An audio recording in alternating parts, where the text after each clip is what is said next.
ఎన్నికల హామీలో భాగంగా రాష్ట్ర ప్రభుత్వం ఉగాది సందర్భంగా జాబ్ క్యాలెండర్ విడుదల చేయడంపై విశాఖలో నిరుద్యోగ యువత ధన్యవాదాలు తెలుపుతున్నారు. మొదటగా డిఎస్సి, ఇప్పుడు జాబ్ క్యాలెండర్ ఇవ్వడంపై హర్షం వ్యక్తం చేస్తున్నారు. ఇలా నోటిఫికేషన్ ఉంటే బాగా చదువుకొని ఉద్యోగాలు సాధించాలని పట్టుదల వస్తుందని అంటున్నారు. ఇలా ప్రతి ఏటా జాబ్ క్యాలెండర్ ఇచ్చి నిరుద్యోగులను ఆదుకోవాలని చెబుతున్నారు. యాక్చువల్లీ చాలా హ్యాపీ ఫీల్ అయ్యాను. ఎందుకంటే నిన్నటి వరకు చాలా టెన్షన్ పడాను. ఎందుకంటే 470 వేకెన్సీ వచ్చాయి. డిప్యూటీ తహసీల్దార్ది కూడా 100 వేకెన్సీ వచ్చిందని చాలా సంతోషపడాం. ఎందుకంటే మా ఉన్న సీనియర్స్ 2 years 3 years వాళ్ళు ప్రిలిమ్స్లో కానీ మెయిన్స్లో కానీ చాలా ప్రాబ్లమ్స్ అన్నీ ఫేస్ చేసుకుని వస్తున్నారు.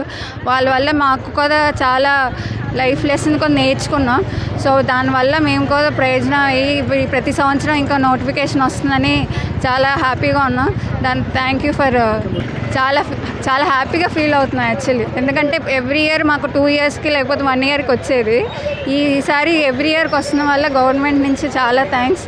టీడీపీ కానీ ఇంకా నాలా లోకేష్ సార్కి కూడా థ్యాంక్ యూ సో మచ్. ఈ నోటిఫికేషన్ రావడం వల్ల నాకు చాలా హ్యాపీగా అనిపిస్తుంది. నిన్న వచ్చిన నోటిఫికేషన్లో 750 పోస్టులు గ్రూప్ 2కి అనేసి రిలీజ్ చేశారు.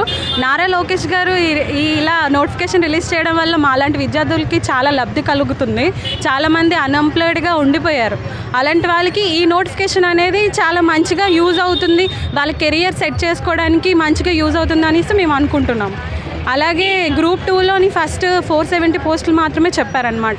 కానీ నిన్న వచ్చిన నోటిఫికేషన్లో 750 పోస్టులు గ్రూప్ 2కి మాత్రం ఇస్తున్నాం అనేసి చెప్పారు. వివిధ శాఖల్లోని కేటగిరీస్ బట్టి ఇచ్చారు. మేము ఆశిస్తున్న పోస్టులు మాకు వచ్చినందుకు చాలా హ్యాపీగా అనిపిస్తుంది. ఇయర్ ఎలాగైనా చాలామంది యూజ్ చేసుకుంటారు ఈ ఆపర్చునిటీ అనేసి మేము కోరుకుంటున్నాం. ఏదైతే నారా లోకేష్ గారు తన పాదయాత్రలో ఏదైతే యువతకు హామీ ఇచ్చారో మెగా ఉద్యోగం చెప్పేసి జాబ్ క్యాలెండర్ ఇస్తానని చెప్పేసి, అదేవిధంగా వచ్చిన మొదటి సంవత్సరం మెగా డిఎస్సి తీయడం జరిగింది. రెండో ఏడాది 10,060 పోస్టులు తీసి మా నిరుద్యోగులందరికీ కూడా మంచి అవకాశాన్ని ఇచ్చారు. ఇలాగే మీ అందరం కూడా మా నిరుద్యోగులందరూ కూడా మంత్రి నారా లోకేష్ గారికి ధన్యవాదాలు తెలియజేస్తాం.